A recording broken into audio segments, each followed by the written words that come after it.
2 Samuel 16-17. David and Ziba.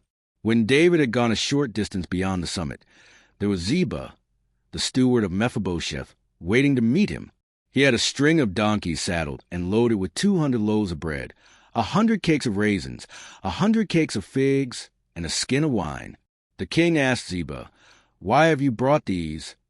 Ziba answered, "The donkeys are for the king's household to ride on, the bread and fruit are for men to eat, and the wine is to refresh those who become exhausted in the wilderness." The king then asked, "Where is your master's grandson?" Ziba said to him, "He is staying in Jerusalem, because he thinks, 'Today the Israelites will restore to me my grandfather's kingdom.'" Then the king said to Ziba, "All that belonged to Mephibosheth is now yours." "I humbly bow," Ziba said. "May I find favor in your eyes, my lord the king." Shimei curses David. As King David approached before him, a man from the same clan as Saul's family came out from there. His name was Shimei, son of Gera, and he cursed as he came out. He pelted David and all the king's officials with stones, though all the troops and the special guard were on David's right and left. As he cursed, Shimei said, get out, you murderer, you scoundrel. The Lord has repaid you for all the blood you shed in the household of Saul, in whose place you have reigned. The Lord has given the kingdom into the hands of your son Absalom. You have come to ruin because you are a murderer." Then Abishai, son of Zeruiah, said to the king, "Why should this dead dog curse my lord the king? Let me go over and cut off his head." But the king said, "What does this have to do with you, you sons of Zeruiah? If he is cursing because the Lord said to him, 'Curse David,' who can ask, 'Why do you do this?'" David then said to Abishai and all his officials, "My son, my own flesh and blood, is trying to kill me. How much more than this Benjamite? Leave him alone. Let him curse, for the Lord has told him to. It may be that the Lord will look upon my misery and restore to me his covenant blessing instead of his curse today." So David and his men continued along the road, while Shimei was going along the hillside opposite him, cursing as he went and throwing stones at him and showering him with dirt. The king and all the people with him arrived at their destination exhausted, and there he refreshed himself. The advice of Ahithophel and Hushai.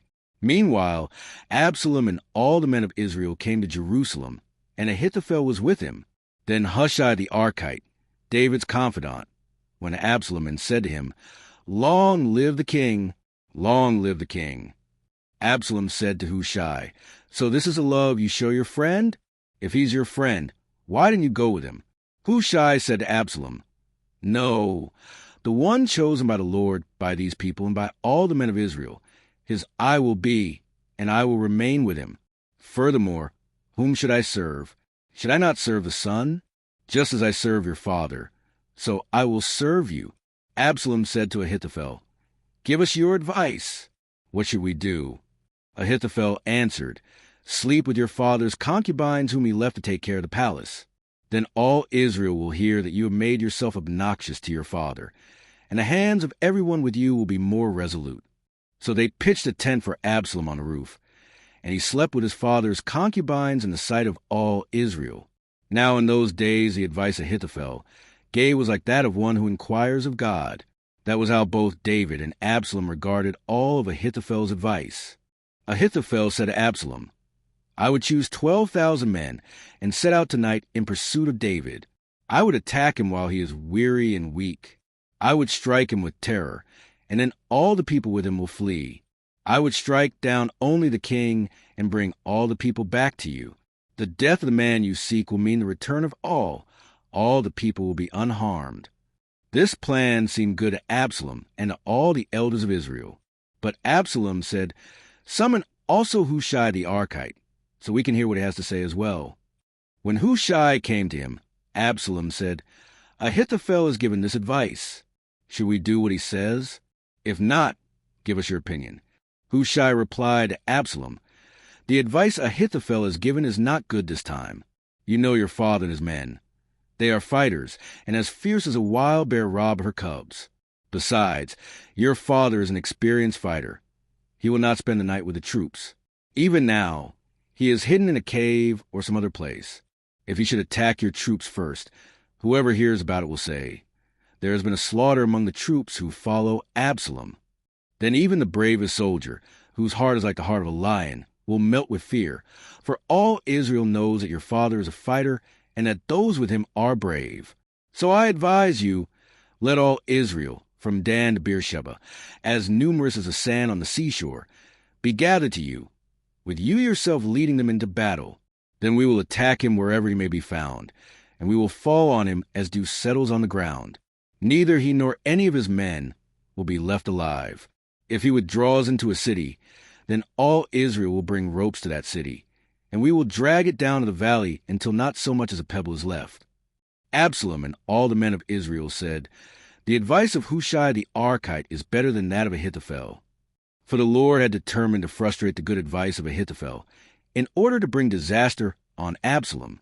Hushai told Zadok and Abiathar the priests, "Ahithophel has advised Absalom and the elders of Israel to do such and such, but I have advised them to do so and so. Now send a message at once and tell David, 'Do not spend the night at the fords in the wilderness. Cross over without fail, or the king and all the people with him will be swallowed up.'" Jonathan and Ahimaaz were staying at En-Rogel.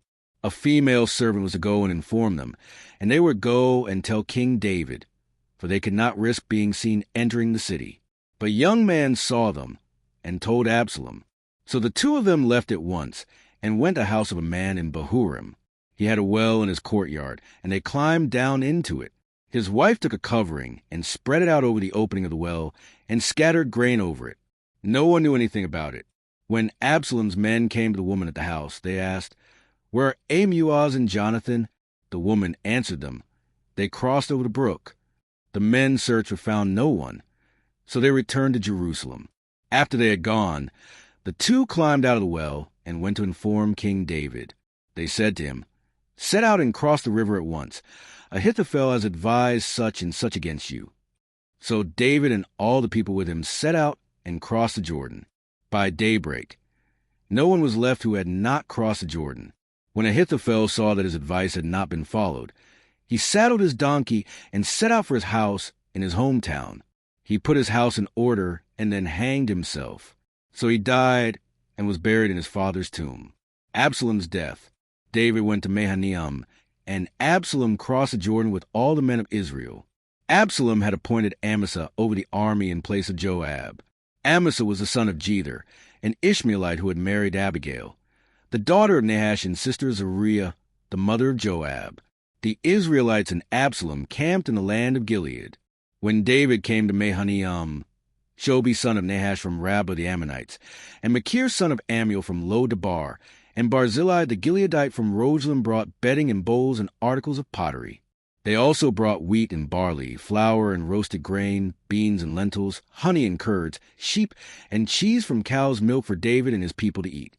For they said, "The people have become exhausted and hungry and thirsty in the wilderness."